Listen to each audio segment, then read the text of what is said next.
નમસ્કાર વિદ્યાર્થી મિત્રો, ધોરણ 11 સાયન્સ ભૌતિક વિજ્ઞાન વિષયના ત્રીજા ચેપ્ટર કે જેનું નામ છે સુરેખ પથ પર ગતિ. આ ચેપ્ટરના ગયા લેક્ચરની અંદર આપણે તત્કાલીન વેગ ભણ્યા હતા. કોઈ પદાર્થ જ્યારે ગતિ કરે છે ત્યારે ગતિ દરમિયાન કોઈ નિશ્ચિત સ્થાને નિશ્ચિત સમયે વેગ એટલે તે પદાર્થનો તે સ્થાને તે સમયે તત્કાલીન અથવા તાત્ક્ષણિક વેગ. આપણે જોયું હતું કે સરેરાશ વેગ પરથી તત્કાલીન વેગ મેળવી શકાય. સરેરાશ વેગ મેળવવા માટેનો સમયગાળો જેમ જેમ ઘટાડતા જાય તેમ તેમ સરેરાશ વેગનું મૂલ્ય તત્કાલીન વેગની નજીક મળતું જાય. અને જ્યારે સમયગાળો અત્યંત સૂક્ષ્મ હોય એટલે કે limit delta T tends to 0 હોય ત્યારે સરેરાશ વેગ એ તત્કાલીન કે તાત્ક્ષણિક વેગ બની જાય. આમ વિકલનનો સહારો લઈ અને તત્કાલીન વેગ મેળવી શકાય. આપણે ભણ્યા હતા કે v બરાબર dx બાય dt એટલે કે સ્થાન x નું સમય t ની સાપેક્ષે વિકલન, સ્થાન x નું સમય t ની સાપેક્ષે વિકલન એ તત્કાલીન વેગ નું મૂલ્ય આપે છે. આને અનુરૂપ ત્યાર પછી ટેક્સ્ટમાં એક ઉદાહરણ છે. આ ઉદાહરણ ભણીએ. ઉદાહરણ નંબર 3.2.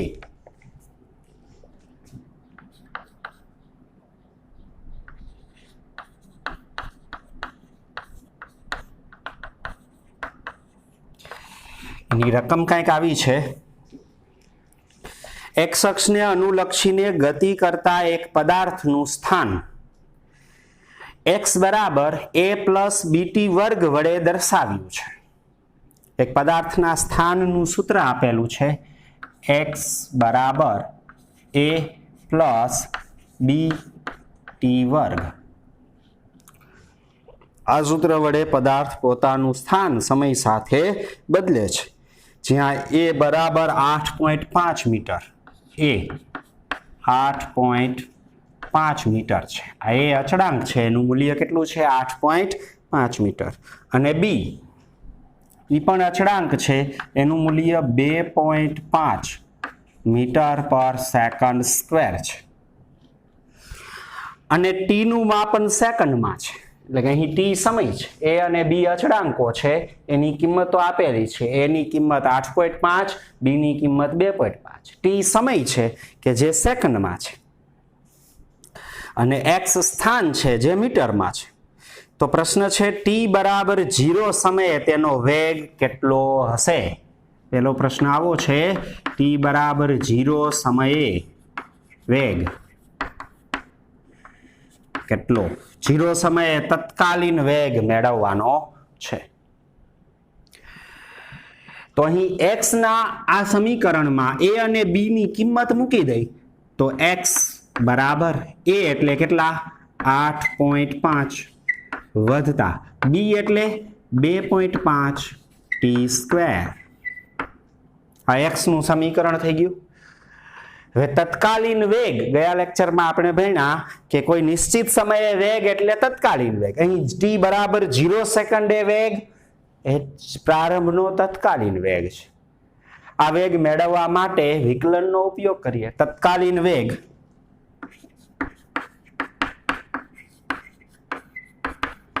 શું સૂત્ર છે? v બરાબર dx બાય dt. x ની જગ્યાએ આ કિંમત લખીએ તો v બરાબર d by dt of x.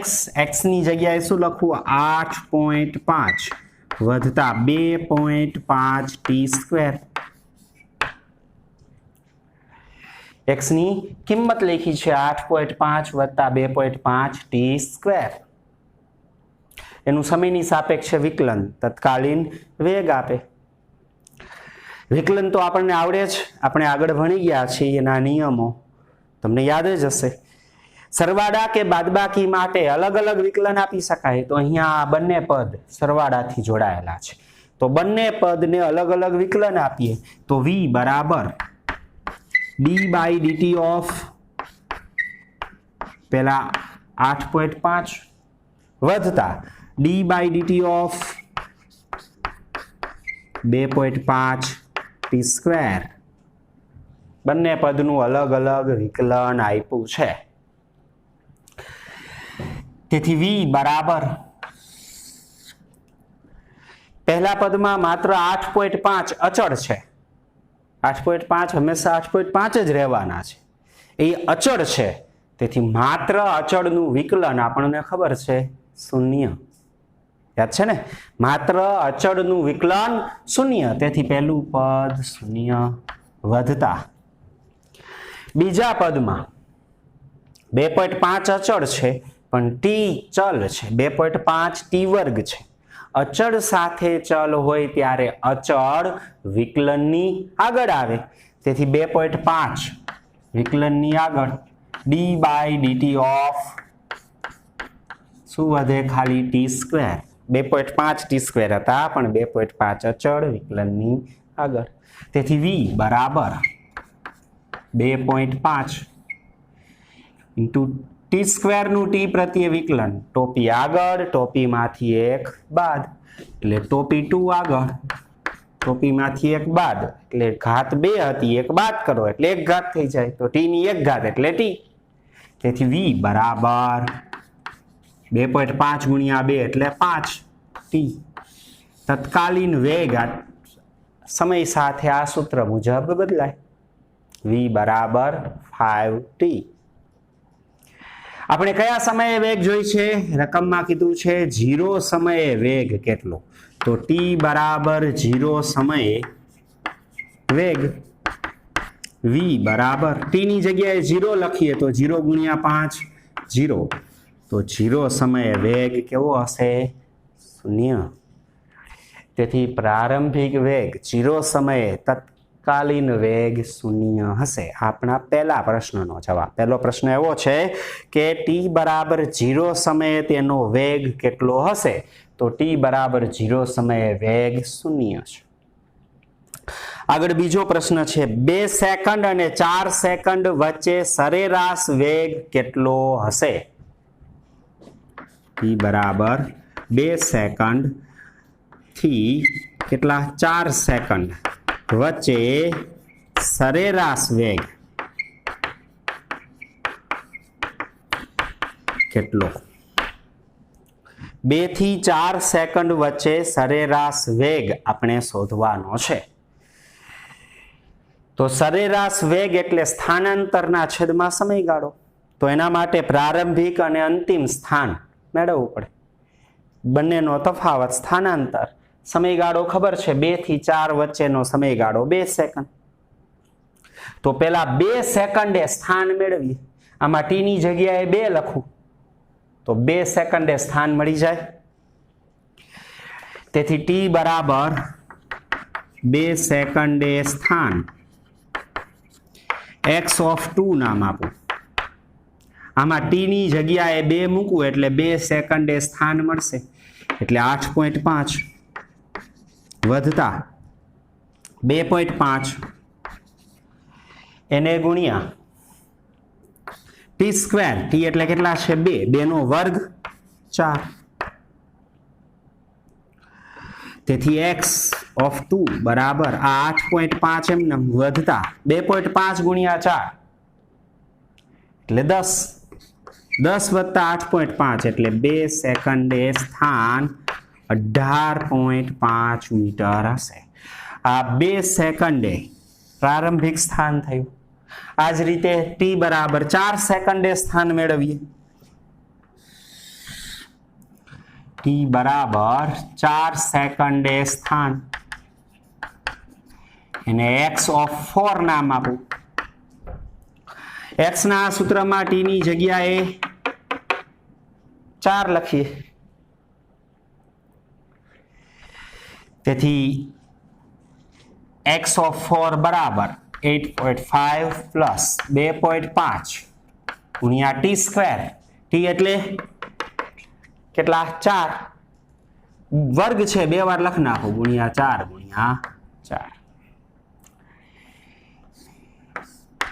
તેથી x ઓફ 4 બરાબર 8.5 વધતા 2.5 ગુણ્યા 4 એટલે 10, 10 ગુણ્યા 4 એટલે 40.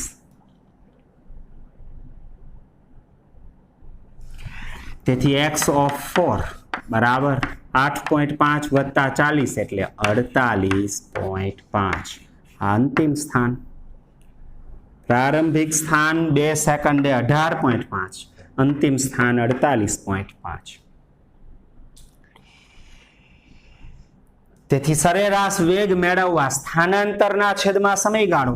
શું સૂત્ર? સરેરાશ વેગ બરાબર સ્થાનાંતર ના છેદમાં સમયગાળો.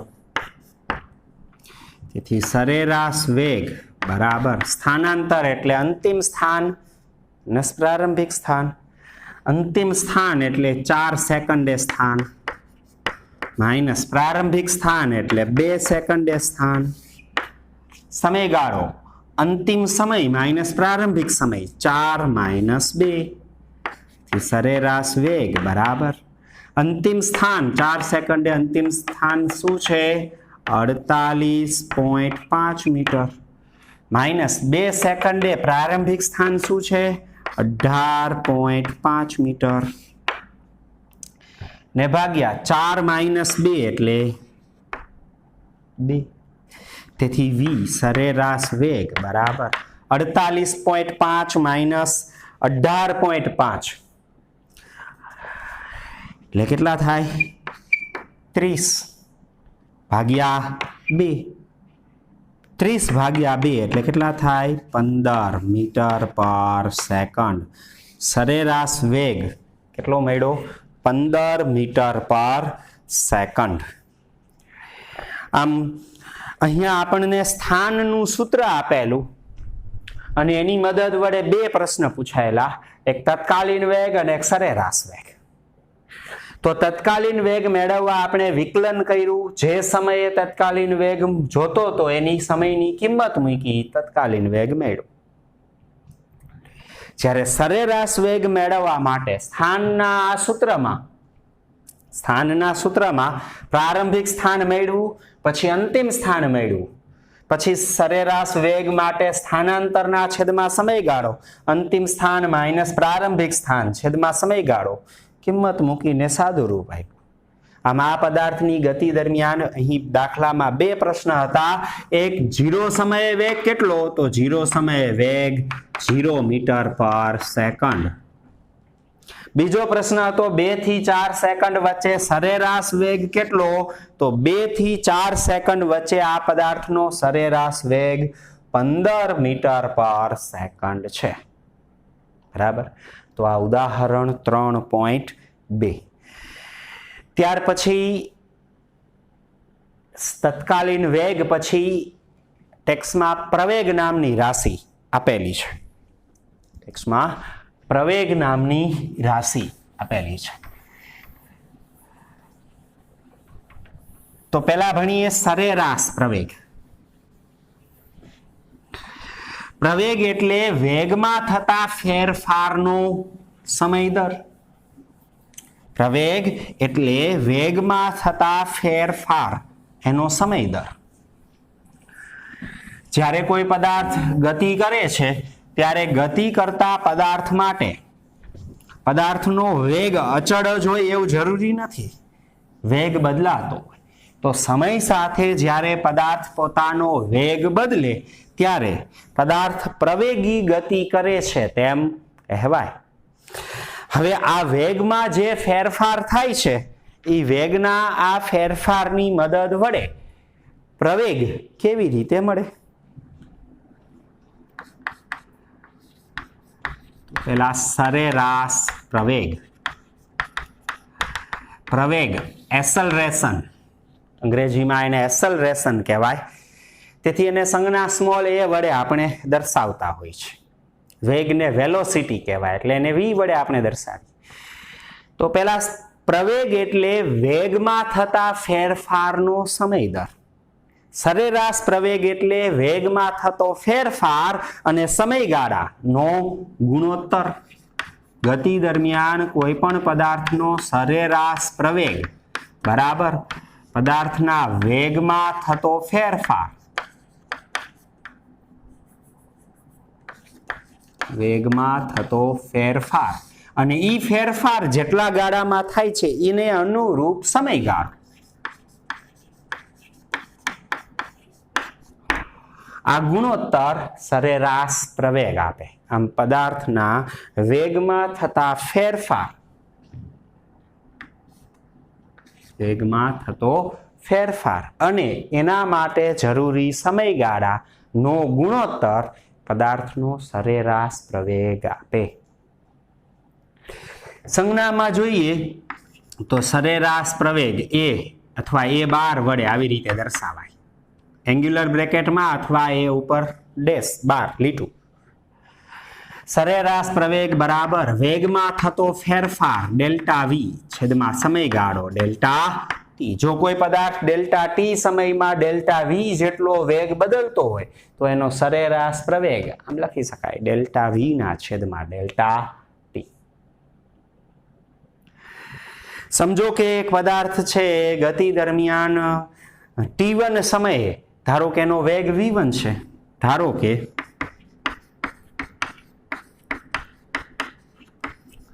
કોઈ પદાર્થનો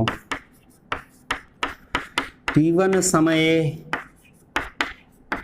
વેગ V1 અને T2 સમયે વેગ V2 છે. તો પદાર્થની ગતિ દરમિયાન સરેરાશ પ્રવેગ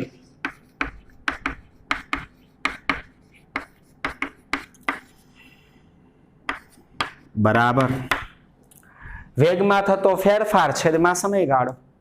પ્રારંભમાં વેગ V1 છે, અંતે વેગ V2 છે. તો વેગમાં ફેરફાર એટલે અંતિમ વેગ માઇનસ પ્રારંભિક વેગ છેદમાં સમયગાળો અંતિમ સમય T2 માઇનસ પ્રારંભિક સમય T1. આમ ગતિ દરમિયાન જુદા જુદા સમયે જો પ્રારંભિક અને અંતિમ સમયે આપણે પદાર્થના વેગ જાણતા હોય તો એ સમયગાળા દરમિયાન આ રીતે સરેરાશ પ્રવેગ મેળવી શકાય. સરેરાશ પ્રવેગનો એકમ અંશમાં વેગના ફેરફાર છેદમાં સમયગાળો છે. તો વેગમાં ફેરફાર એનો એકમ મીટર પર સેકન્ડ, સમયગાળાનો એકમ સેકન્ડ, તેથી એનો એકમ વેગના ફેરફારનો એકમ શું મીટર પર સેકન્ડ અને છેદમાં સમયગાળાનો એકમ સેકન્ડ, તેથી મીટર પર સેકન્ડ સ્ક્વેર એ પ્રવેગનો એકમ છે. સરેરાશ પ્રવેગ એ સદિશ રાશિ છે. સરેરાશ પ્રવેગ કેવી રાશિ છે? સદિશ રાશિ. સદિશ રાશિ હોય તો એને દિશા હોય. તો પ્રવેગ સરેરાશ પ્રવેગની દિશા આ વેગમાં થતા ફેરફારની દિશામાં હોય. સરેરાશ પ્રવેગ સદિશ રાશિ છે તો એને ચોક્કસ દિશા હોય. તો સરેરાશ પ્રવેગની દિશા કઈ? તો સરેરાશ પ્રવેગ એ વેગમાં થતા ફેરફારની દિશામાં હોય છે. સરેરાશ પ્રવેગની દિશા એ વેગમાં થતા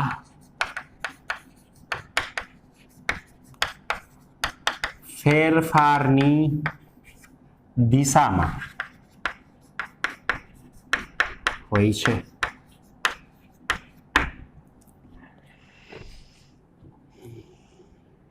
તે સદિશ રાશિ છે એટલે સરેરાશ પ્રવેગ ધન, ઋણ કે શૂન્ય હોઈ શકે. સરેરાશ પ્રવેગ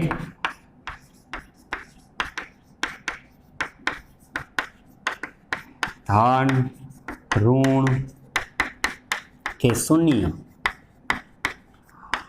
હોઈ શકે. પ્રવેગ ધન ક્યારે હોય? ઉદાહરણ તરીકે સુરેખ પથ પર ગતિ કરતા પદાર્થ છે એનો વેગ વધતો જતો હોય. સમય સાથે ધન દિશામાં ગતિ કરતા પદાર્થ એનો વેગ જો વધતો હોય તો સ્વાભાવિક છે પ્રવેગ ધન હોય. ધન એક્સ અક્ષ ઉપર કોઈ પદાર્થ સમજો કે ગતિ કરે છે, પેલા વેગ ઓછો, પછી વધુ, પછી વધુ, પછી વધુ, વધતો જાય છે. તો અંતિમ વેગ પ્રારંભિક વેગથી વધુ હોય તો સ્વાભાવિક છે પ્રવેગ ધન મળે. તેથી ધન એક્સ અક્ષ પર ગતિ કરતા પદાર્થ એનો વેગ જો વધતો હોય સુરેખ પથ પર ગતિ દરમિયાન તો પ્રવેગ ધન હોય. સમજો કે કોઈ બાઇક આપણે ઉપાડીએ છીએ તો શરૂઆતમાં વેગ બાઇક ઉપાડીએ ત્યારે સ્થિર છે એટલે વેગ શૂન્ય. પછી લીવર દઈ અને આગળ વધે તો જેમ જેમ આગળ વધશે એમ એનો વેગ લીવર દઈએ એટલે વેગ વધતો જાય. તો વાહનની આ શરૂઆતની ગતિ એમાં વેગ વધે છે. આ ગતિ એ પ્રવેગી ગતિ છે તેમ કહેવાય. ત્યારે પ્રવેગ કેવો હશે? ધન હશે. પ્રવેગ ઋણ પણ હોય. વાહનને જ્યારે બ્રેક લગાવીએ ત્યારે વેગના મૂલ્યમાં શું થાય? ઘટાડો થાય. તેથી જો અંતિમ વેગ પ્રારંભિક વેગથી નાનો હોય તો તફાવત વેગનો ફેરફાર ઋણ મળે અને વેગનો ફેરફાર ઋણ હોય તો પ્રવેગ ઋણ મળે. તેથી ગતિમાન વાહનને બ્રેક લગાવીએ ત્યારે વેગમાં ઘટાડો થતો જાય. તો ધન એક્સ અક્ષની દિશામાં ગતિ કરતો કોઈ પદાર્થ જો પોતાનો વેગ ઘટાડે તો આ સમયગાળા દરમિયાન એનો પ્રવેગ ઋણ મળે. તેથી જ્યારે ધન એક્સ દિશામાં સુરેખ પથ પર ગતિ કરતો પદાર્થ એ વેગ ઘટાડતો હોય ત્યારે એનો પ્રવેગ ઋણ હોય. પ્રવેગ શૂન્ય પણ હોઈ શકે. શૂન્ય પ્રવેગ ક્યારે હોય? જ્યારે કોઈ પદાર્થ છે એ અચળ વેગથી ગતિ કરતો હોય, એનો વેગ ન વધતો હોય કે ઘટતો હોય, વેગનું મૂલ્ય દિશા બંને એક જ સરખા, એક જ સુરેખ પથ પર ગતિ કરતું કોઈ વાહન છે એનું લીવર ફિક્સ રાખેલું છે, એનો વેગ નથી વધતો કે નથી ઘટતો, ફિક્સ અચળ વેગથી ગતિ કરે, એના સ્પીડોમીટરનો કાંટો એક જ સ્થાને સ્થિર હોય. આવી સ્થિતિમાં એનો વેગ નથી વધતો કે ઘટતો તો પ્રારંભિક અને અંતિમ વેગ સરખા હોય. તો પ્રારંભિક અને અંતિમ વેગ જો સરખા હોય તો તફાવત શૂન્ય મળે. જો વેગનો ફેરફાર શૂન્ય હોય તો સરેરાશ પ્રવેગ શૂન્ય થાય. તેથી જ્યારે કોઈ પદાર્થ વેગમાં ફેરફાર વગર અચળ વેગથી ગતિ કરતો હોય ત્યારે તે પદાર્થનો પ્રવેગ શૂન્ય છે તેમ કહેવાય. આમ પ્રવેગ સદિશ રાશિ છે, એની દિશા વેગમાં થતા ફેરફારની દિશામાં હોય. પ્રવેગ એ ધન, ઋણ કે શૂન્ય હોઈ શકે. સુરેખ પથ પર ધન એક્સ દિશામાં ગતિ કરતા પદાર્થના વેગમાં જ્યારે સતત વધારો થતો હોય ત્યારે પદાર્થ ધન પ્રવેગથી ગતિ કરે છે તેમ કહેવાય. જ્યારે ગતિમાન વાહનને બ્રેક લગાવીએ ત્યારે એનો વેગ ઘટે છે તો વેગમાં થતો આ ઘટાડો એ પદાર્થનો પ્રવેગ ઋણ આપે ત્યારે પદાર્થ પ્રતિ પ્રવેગી ગતિ કરે છે તેમ કહેવાય. પ્રવેગ ઋણ હોય ત્યારે પદાર્થ પ્રતિ પ્રવેગી ગતિ કરે છે તેમ કહેવાય. અને જ્યારે કોઈ પદાર્થ ધન એક્સ દિશામાં સુરેખ પથ પર અચળ વેગથી ગતિ કરતો હોય ત્યારે એનો વેગ જ ફેરફાર શૂન્ય આપે છે, વેગમાં જ ફેરફાર નથી થતો. તો આવા અચળ વેગથી ગતિ કરતા પદાર્થનો સરેરાશ પ્રવેગ શૂન્ય મળે. બરાબર. વેગ વિરુદ્ધ સમયના આલેખનો ઢાળ સરેરાશ પ્રવેગ આપે. વેગ વિરુદ્ધ સમય એના આલેખ, એનો ઢાળ એ આપણને સરેરાશ પ્રવેગ નામની રાશિ આપે છે. હવે જોઈએ તત્કાલીન પ્રવેગ. તત્કાલીન કે તાત્ક્ષણિક પ્રવેગ.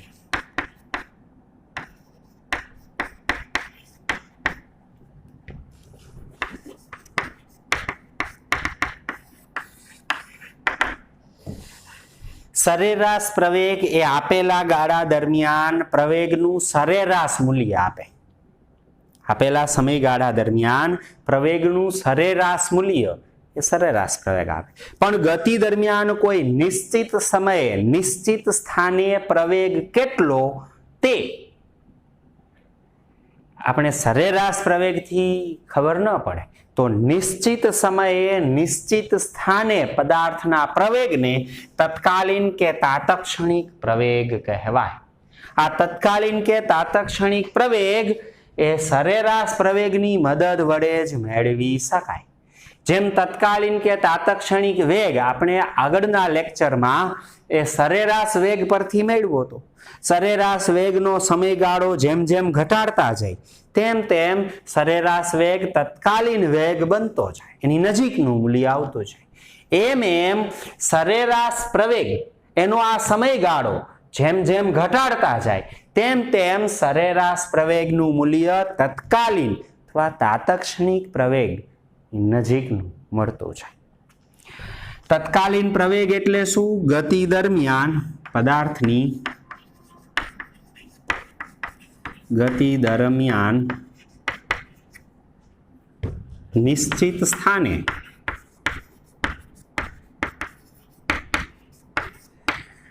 અને સમયે પદાર્થના પ્રવેગને તત્કાલીન પ્રવેગ કહે છે. કોઈ નિશ્ચિત સમયે જ અને નિશ્ચિત સ્થાન પાસે જ જે પ્રવેગ હોય એ તત્કાલીન પ્રવેગ છે. સરેરાશ પ્રવેગનો સમયગાળો જેમ જેમ ઘટાડીએ તેમ તેમ સરેરાશ પ્રવેગનું મૂલ્ય તત્કાલીન પ્રવેગની નજીક મળતું જાય. સરેરાશ પ્રવેગનો સમયગાળો જેમ જેમ ઘટાડીએ તેમ તેમ તેનું મૂલ્ય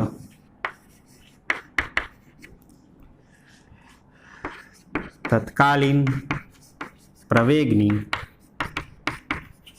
નજીક મળતું જાય. જ્યારે સમયગાળો અત્યંત સૂક્ષ્મ હોય એટલે કે limit delta T tends to 0 હોય ત્યારે સરેરાશ પ્રવેગ એ તત્કાલીન પ્રવેગ બની જાય. જ્યારે સમયગાળો અત્યંત સૂક્ષ્મ હોય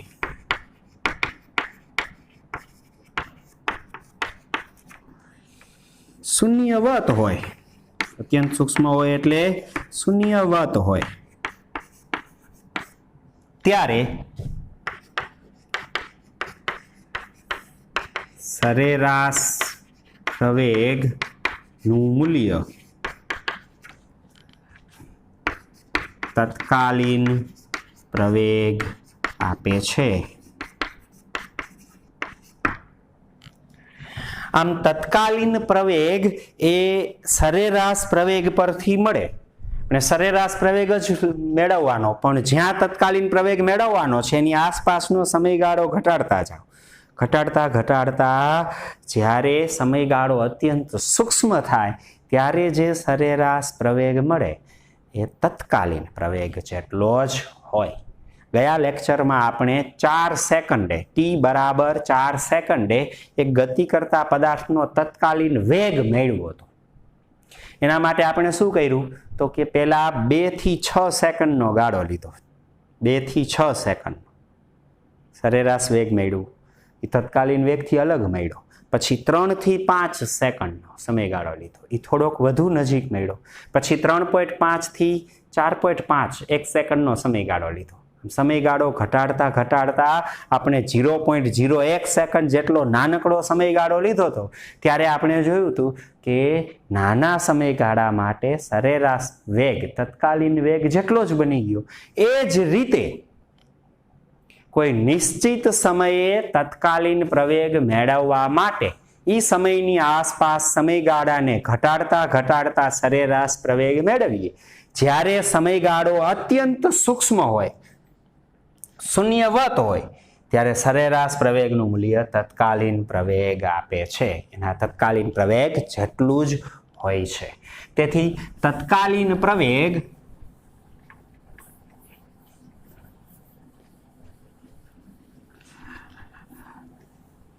થી તત્કાલીન પ્રવેગ બરાબર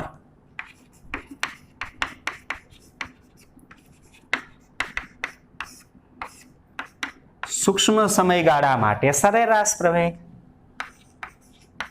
સૂક્ષ્મ સમયગાળા માટે સરેરાશ પ્રવેગ. તત્કાલીન પ્રવેગ એ વડે દર્શાવી. અત્યંત સૂક્ષ્મ સમયગાળો એટલે limit delta T tends to 0. સરેરાશ પ્રવેગ એટલે ડેલ્ટા વી ના છેદમાં ડેલ્ટા ટી. આ સરેરાશ પ્રવેગ, આ સૂક્ષ્મ સમયગાળાની કન્ડિશન. તેથી સરેરાશ પ્રવેગ આ સૂક્ષ્મ સમયગાળા માટે તત્કાલીન અથવા તાત્ક્ષણિક પ્રવેગ આપે. આગળ વિકલનમાં આપણે ભણ્યા કે આવું ડેલ્ટાનું લક્ષ ડી માં પરિણમે. તેથી આને શું દર્શાવાય? એ બરાબર ડીવી બાય ડીટી. એ બરાબર ડીવી બાય ડીટી. એટલે કે વેગનું સમયની સાપેક્ષે વિકલન પ્રવેગ આપે.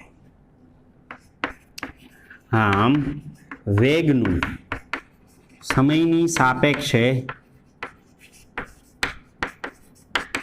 વિકલન તત્કાલીન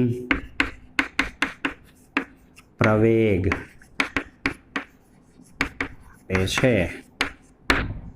સમયના વિધેય તરીકે વેગ જાણતા હોય અને આપણે કોઈ નિશ્ચિત સમયે પ્રવેગ મેળવવો હોય, તત્કાલીન પ્રવેગ મેળવવો હોય, તો વેગનું સમયની સાપેક્ષે વિકલન કરવાનું, તત્કાલીન પ્રવેગ મળી જાય.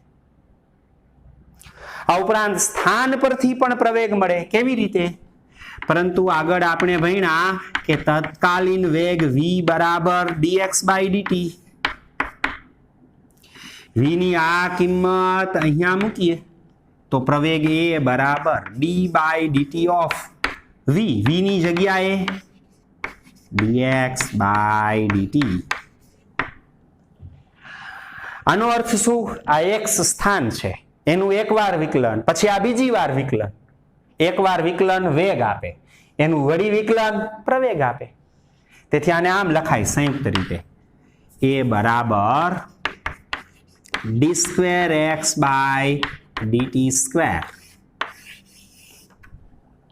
d square x by dt square એટલે x નું t ની સાપેક્ષે કેટલી વાર? 2 વાર વિકલન તત્કાલીન પ્રવેગ આપે.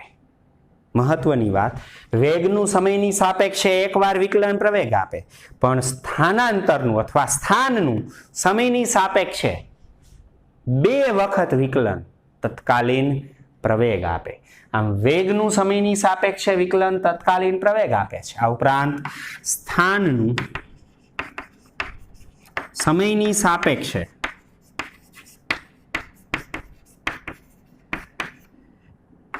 બે વાર વિકલન અથવા દ્વિતીય વિકલન પણ કહેવાય. 2 વાર વિકલન તત્કાલીન પ્રવેગ આપે છે. આમ સરેરાશ પ્રવેગનો સમયગાળો આપણે ઘટાડતા જાય એમ સરેરાશ પ્રવેગ તત્કાલીન પ્રવેગ બનતો જાય. તત્કાલીન પ્રવેગ એ બરાબર ડીવી બાય ડીટી. એનો એકમ પણ વેગનો ફેરફાર છેદમાં સમયગાળાની મદદ વડે મીટર પર સેકન્ડ સ્ક્વેર જ હશે અથવા કિલોમીટર પર અવર સ્ક્વેર. બરાબર. વ્યવહારમાં આ પ્રવેગ તત્કાલીન પ્રવેગ વેગ પરથી એકવાર વિકલનથી મળે અને તત્કાલીન પ્રવેગ સ્થાન પરથી 2 વાર વિકલન કરી અને તત્કાલીન પ્રવેગ મેળવી શકાય. વિદ્યાર્થી મિત્રો, તત્કાલીન પ્રવેગ, સરેરાશ પ્રવેગ આ બંને ટોપિક જોઈ લેજો. આગળના લેક્ચરમાં આપણે આલેખ પરથી પ્રવેગ સ્થાનાંતર કેવી રીતે મળે તે આપણે જોશું. બરાબર. સ્થાન વિરુદ્ધ સમયના આલેખ, વેગ વિરુદ્ધ સમયના આલેખ પરથી સરેરાશ પ્રવેગ, તત્કાલીન પ્રવેગ કેવી રીતે મેળવી શકાય તેનો અભ્યાસ, આલેખની મદદ વડે પ્રવેગનો અભ્યાસ આપણે આવતા લેક્ચરમાં કરશું. બરાબર.